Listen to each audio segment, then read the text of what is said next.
Bonjour et bienvenue dans cette vidéo un petit peu spéciale. Il y a quelques temps, je vous demandais sur mes réseaux quelles étaient pour vous vos vidéos refuge. Et j'ai eu beaucoup de retours, merci beaucoup. Merci aussi à ceux qui m'ont cité. Et j'ai décidé en fait de compiler toutes ces réponses dans un iceberg. Je suppose que vous avez déjà deux questions. Qu'est-ce qu'une vidéo refuge et qu'est-ce qu'un iceberg? Tout d'abord, une vidéo refuge, c'est une vidéo vers laquelle vous allez spontanément pour vous rassurer. Un peu comme une Madeleine de Proust, on va dire quelque chose qui a du sens pour vous, qui est important pour vous, et ça peut être un média en fait qui va vous rassurer à coup sûr, qui a l'effet d'un câlin. Quelque chose que je qualifierais de wholesome, ou en tout cas qui est très rassurant et qui vous fait beaucoup de bien. Voilà, donc c'est très personnel, c'est pour ça que je vous ai demandé pour vous quelles étaient vos vidéos refuges, parce que je pense qu'on a tous un petit peu nos petites vidéos confort comme ça, on pourrait aussi le qualifier de vidéo confort. Et voilà, donc ça a trait à votre culture, à votre passé, à votre consommation des médias en général, à votre génération aussi, si vous avez grandi avec internet ou pas. Ça peut être des vidéos que vous avez oubliées, mais quand vous retombez dessus, il y a cet effet vraiment de retrouver un vieil ami, ça peut être aussi ce genre de choses. Ça va être très très personnel pour le coup, mais on peut quand même tracer des grandes lignes de quelles sont les vidéos refuges pour les gens en général et après aller de plus en plus dans le personnel et dans l'unique. Si vous avez encore du mal à visualiser, pas de problème, je vais vous en montrer plein dans la vidéo. Ce qu'on appelle iceberg maintenant, c'est un système de classification d'informations sur un sujet. Un iceberg est au 7/8e immergé, ce qui veut dire qu'on aura une petite partie émergée tout en haut et cette partie-là va représenter les informations connues du grand public sur un sujet, ici les vidéos refuges. Et plus on va en profondeur, et plus on aura des informations, des faits, ou ici des vidéos, de moins en moins connues et de plus en plus obscures. Ce que je veux faire avec cette vidéo, c'est globalement traiter ce sujet des vidéos refuges et aussi explorer tout simplement notre mémoire commune de qu'est-ce que nous, donc notre génération, personnellement je suis millénial, mais aussi les plus jeunes et les plus âgés, c'est quoi ces vidéos qui nous ont marqués globalement? C'est quoi ces vidéos qu'on garde en tête et qui donnent l'effet, en fait, quand on les retrouve, de revoir un vieil ami ou d'avoir cette Madeleine de Proust, ce lien particulier avec une vidéo qui fait que ça nous procure ce sentiment de réconfort. Sans plus tarder, je vous propose de commencer avec la partie émergée de l'iceberg qui va représenter les vidéos les plus populaires, les plus connues. Et globalement, quand je vous parle de vidéos refuge, qu'est-ce qui ressort en majorité? Et pour les gens, globalement, ça correspond à quoi? On commence avec le ciel. Le ciel. Friends et les sitcoms feel good. Friends, c'est une série sitcom très populaire pour le coup, que vous connaissez sans doute au moins de nom si vous n'avez pas déjà vu quelques épisodes. Elle a été diffusée sur une décennie entière, de 1994 à 2004. Et on connaît à peu près tous des gens qui adorent cette série, qui l'ont vue entièrement, qui s'attachent aux personnages aussi. Dans cette série, on suit 3 hommes et 3 femmes qui essaient de vivre leur vie dans un New York, années 90, début 2000, comme je le disais. Si vous, personnellement, vous n'êtes pas attaché à cette série, peut-être que c'est le cas avec How I Met Your Mother, Malcolm, Big Bang Theory, ou peut-être des séries moins connues comme Please Like Me. Pour ces séries, sitcom feel good, généralement on parle aussi de séries qui ont duré sur des années. Des séries qui sont sorties souvent épisode après épisode chaque semaine, à un rythme au final on avait plus le temps peut-être de s'attacher aux personnages et de laisser mariner, j'ai envie de dire, les épisodes, la série, et juste vraiment de créer cette accoutumance et ce rythme en fait de cette série. Elle veut dire quelque chose dans ma vie, il y a une régularité, et c'est aussi un marqueur de certaines années de notre vie. Et c'est là où je trouve que cette série est intéressante, et ce que ça veut dire globalement, c'est que les gens s'attachent forcément aux médias qu'ils consomment. Le côté prévisible et répétitif de ces séries aussi est à prendre en compte. Je connais beaucoup de personnes qui mettent ces séries en fond juste pour avoir du bruit, et surtout le fait de connaître et avoir vu et revu ces saisons et ces épisodes permettent d'autant plus de se détacher et juste d'avoir un fond ambiant rassurant quelque part. Ça vient aussi d'une période où on avait cette régularité d'un épisode par semaine. Personnellement, je viens d'y penser à l'instant, mais moi ça me rappelle beaucoup la trilogie du samedi. Et je pense que ma génération peut le voir comme une Madeleine de Proust. C'était un rendez-vous où on avait 3 nouveaux épisodes de 3 séries différentes. Ça pouvait être Dark Angel, Kyle XY, Charmed, Buffy contre les vampires. C'est des séries globalement avec lesquelles j'ai grandi et qui donnent ce ressenti un petit peu d'amis lointains qu'on a perdu de vue mais qui reste totalement rassurant dans notre vie. Le YouTube des années 2010. Le YouTube des années 2012 à 2016 est aussi beaucoup revenu. Des séries iconiques comme What the Cut ou Salut les Geeks, et aussi des grands noms du YouTube français qui sont encore très actuels comme Joueur du Grenier ou Squeezie. C'est vraiment des chaînes et une time frame de YouTube qui est vraiment revenue quand on parlait de vidéo refuge, ce qui était assez intéressant. On avait aussi un petit peu d'anglophones comme la série 1 par Katia et Trixie Mattel, les drag queens, qui a commencé pour le coup en 2016. Et on retrouve en effet des séries de vidéos qui datent et qui, d'après moi, est aussi arrivée dans un âge soit formateur, soit en tout cas un petit peu innocent des personnes qui me donnent ces références. J'ai l'impression que le truc avec les vidéos refuges, c'est aussi quand est-ce qu'on les a découvertes et dans quel moment de notre vie ça nous ramène. Est-ce que c'était une période plus insouciante ou une période en tout cas qu'on a tendance à, par un œil assez nostalgique, à glorifier. Même si l'humour a un peu vieilli, ça reste des séries qu'on a regardées, re-regardées et qui ont fait partie de notre vie à un moment. Comme les séries, comme Friends et les sitcoms, il y avait aussi cette régularité de un What the Cut régulièrement, un Salut les Geeks régulièrement aussi. Et le fait que ce soit pas arrivé d'un coup, mais qu'il y ait eu cette période dans notre vie où c'était des rendez-vous réguliers, ça nous les a liés en fait dans notre cerveau à une période peut-être plus innocente ou plus insouciante, qui fait que maintenant on les voit et on les regarde avec un œil peut-être un peu nostalgique et mélancolique aussi. Lo-fi hip-hop girl.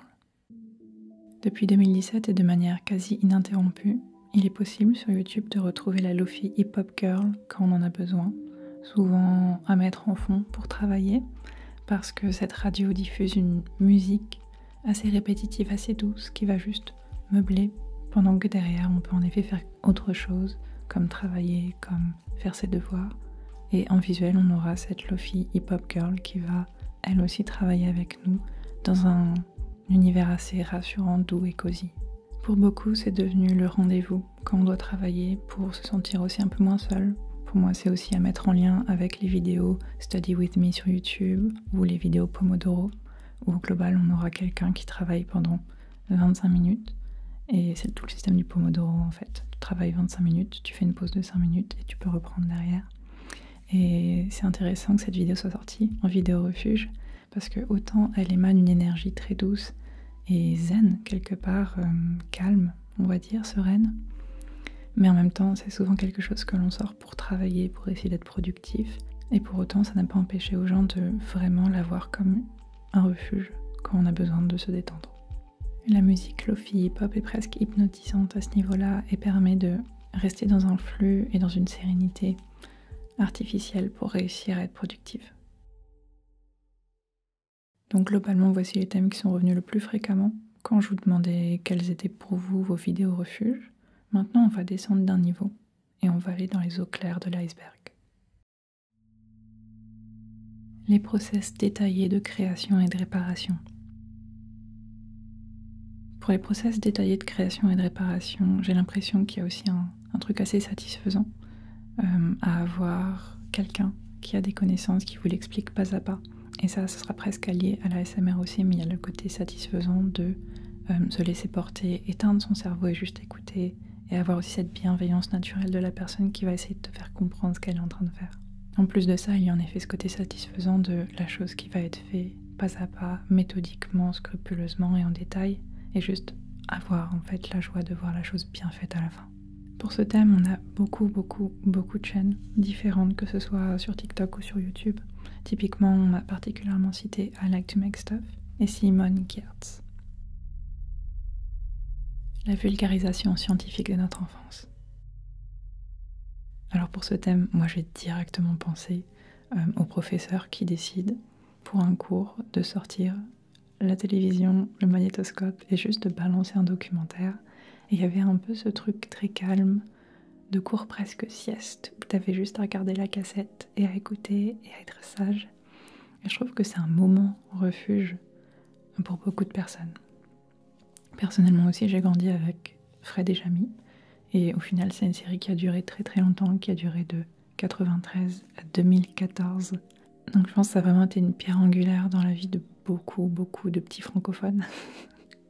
Et qu'en effet, il y a ce truc encore une fois de bienveillance et qui est en lien pour moi avec les vidéos de fabrication ou d'explication. Il y a ce truc très rassurant de juste avoir à bien écouter et pas d'avoir le stress d'être interrogé ou le stress de devoir rendre des comptes derrière, ce qui est assez agréable. Encore une fois, il y a ce truc de connaître les personnages, que ce soit dans une série ou dans une émission éducative. Maintenant, c'est la régularité et le fait de connaître ou d'avoir l'impression de connaître les personnes et de les retrouver régulièrement qui d'autant plus va les ancrer dans notre souvenir commun. En plus de Fred et Jamie, j'ai aussi directement moi pensé à Carl Sagan, qui pour le coup est pas trop de notre culture française. C'était un scientifique plutôt dans les années 80 aux États-Unis qui avait fait une série éducative appelée Cosmos. Et pour moi, c'est des documentaires absolument magnifiques, teintés de philosophie aussi, de la place de l'homme dans l'univers, tout en expliquant en effet plein de choses de façon assez simple à comprendre même pour des enfants, qui pour moi donne vraiment cet élément de vidéo refuge hors du temps quelque part. Petit bémol cependant, pour les vidéos qui ont le thème de l'espace, de la place de l'homme dans l'univers, je sais aussi que ça peut être un sujet assez stressant pour beaucoup de personnes, donc je pense pas que ce soit pour le coup une vidéo refuge pour tout le monde. Voilà, c'est assez clivant pour le coup, il y en a qui vont trouver ça rassurant de savoir qu'on est qu'un blip dans l'histoire de l'univers, et pour d'autres ça peut aussi être effrayant, donc ce sera vraiment au cas par cas. Bob Ross. Bob Ross est un présentateur et peintre américain. Il a été la star de l'émission The Joy of Painting de 83 à 94 et il est connu, ou en tout cas surnommé par beaucoup comme étant le père de l'ASMR. Il a donné des cours de peinture plutôt beginner-friendly pendant plus d'une décennie à la télévision et il a toujours eu une façon très personnelle de créer un safe place. Très clairement, pour moi, c'est un peu ça qu'il faisait. C'était quelque chose de très positif, très rassurant. Il était très très doux et c'était vraiment une perle de lumière, on va dire.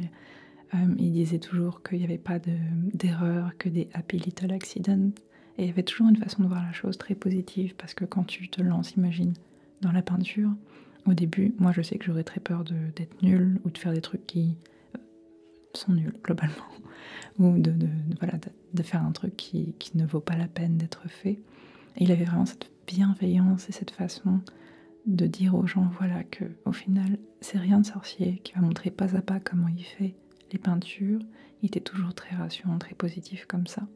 Et aussi, il avait toujours une voix très douce, il avait ses affirmations positives, et il y avait aussi beaucoup de petits bruits qu'on pourrait presque qualifier de trigger ASMR, quand typiquement il était en train de faire son œuvre avec son pinceau, et on entendait vraiment tous les détails du pinceau contre la toile, il y avait un côté globalement, ouais, vraiment très ASMR, et pour beaucoup, voilà, c'est un truc qu'on retrouve maintenant beaucoup dans ce genre de vidéos, mais qui n'avait pas encore de nom à l'époque, tout simplement. Björk et sa télé. Une vidéo qui est revenue de nombreuses fois quand je vous demandais vos vidéos refuges, c'est cette interview de Björk de 88, quand elle était encore leader du groupe de Sugar Cubes. Et en gros, dans cette vidéo, un peu hors du temps, qui n'a pas beaucoup de sens, et c'est ça qui est intéressant, c'est en fait Björk qui va juste ouvrir une télé et qui va essayer de vous expliquer de façon très poétique et très peu technique, on va dire, le fonctionnement d'une télévision. Elle parle de son rapport à la télé, des croyances qu'elle avait, de ce qu'on avait pu lui dire et ce qui lui faisait peur par rapport à la télévision. Et cette vidéo totalement hors du temps, où Björk, encore une fois, a une voix très douce, qu'on pourrait presque qualifier de soft-spoken, avec les termes ASMR, a marqué beaucoup de gens et est vraiment une vidéo refuge pour énormément de personnes, qui, pour moi, est un peu surprenant parce que, au début, je vous parlais de régularité, de prévisibilité aussi, dans ce que les gens apprécient particulièrement. Et j'avoue que cette vidéo, moi, me déroute un petit peu, mais je peux tout à fait comprendre en quoi elle peut être vraiment refuge et rassurante pour beaucoup. Le visualizer de Windows Media Player. Alors maintenant, je vais parler d'un média qui a marqué une génération qui n'avait pas forcément Internet. Quand on avait un ordinateur à la maison, parfois, il fallait s'occuper sans. Et il se trouve que le visualizer de Windows Media Player, qui arrivait en fait avec Windows Media Player 7 en 99, ça a marqué beaucoup de gens. Parce qu'il y avait ce côté totalement hypnotique, il y avait différents visualizers que tu pouvais choisir et qui globalement bougeaient au tempo de la chanson que tu avais choisie, comme un clip sur mesure, on va dire. Ce que les gens ne savent pas forcément, c'est qu'il est encore disponible. Jusqu'à la Windows 10, en fait, vous avez encore Windows Media Player et vous avez encore la possibilité de voir ces effets visuels, mais ça a vraiment marqué les gens il y a un moment déjà. Je dirais que c'est une expérience que beaucoup de personnes ont connue fin des années 2000, début 2010 peut-être limite, mais c'était une période, c'est ça, où parfois il fallait s'occuper quand t'avais que un pinball sur l'ordinateur et un démineur et un solitaire. Et voilà, c'est quelque chose qui probablement n'est pas aussi inscrit dans la mémoire des Gen Z et des plus jeunes. Mais pour ma génération, c'est vrai que c'était un truc que je me rappelle très bien avoir visionné et que je trouvais super cool quand j'étais encore ado, ouais, fin année 2000 je dirais. Encore une fois, je pense que ce qui en fait une vidéo refuge, c'est les souvenirs qu'on y met, c'est la période dans laquelle on a découvert ce média et globalement à quoi ça nous renvoie de notre propre vie par le passé. On en a fini des eaux claires de l'iceberg, voici globalement ce que vous m'avez donné comme vos vidéos refuges et maintenant j'aimerais partir dans une partie plus abyssale encore de l'iceberg, mais soyons très clairs, ici ça devient totalement infini et sans fond parce qu'on a tous en fait une expérience différente et une vidéo totalement niche que personne ne connaît qui a un sens très particulier pour nous. Ce que je vais faire pour cette dernière partie, c'est que je vais vous présenter à quoi moi je pense spécifiquement quand on me parle de vidéo refuge. Alors je vais tricher un peu parce que c'est pas exactement une vidéo refuge, mais c'est quelque chose auquel j'ai pensé directement en fait en travaillant sur cette vidéo. C'est un site qui a été créé en 96, Earthcam, qui permet d'accéder à des centaines de webcams en live. En fait, c'est des live streams globalement, partout dans le monde. Pour moi, c'est beaucoup lié à 2008, quand j'avais 15 ans, et j'ai retrouvé la date parce que c'est aussi beaucoup lié à l'album Ghosts de Nine Inch Nails que j'adorais et qui est sorti cette année-là. Et en fait, ça me ramène à une période de ma vie donc, où je passais énormément de temps sur Internet, à creuser des sites, à chercher des choses, des sujets. Je pouvais vraiment partir dans des rabbit holes sur Wikipédia. Je me rappelle qu'à un moment, je me renseignais beaucoup sur des villages abandonnés, sur pourquoi tel village en Suède, aux États-Unis ou au Japon était totalement désert actuellement, et l'histoire de ces petits lieux totalement dépeuplés.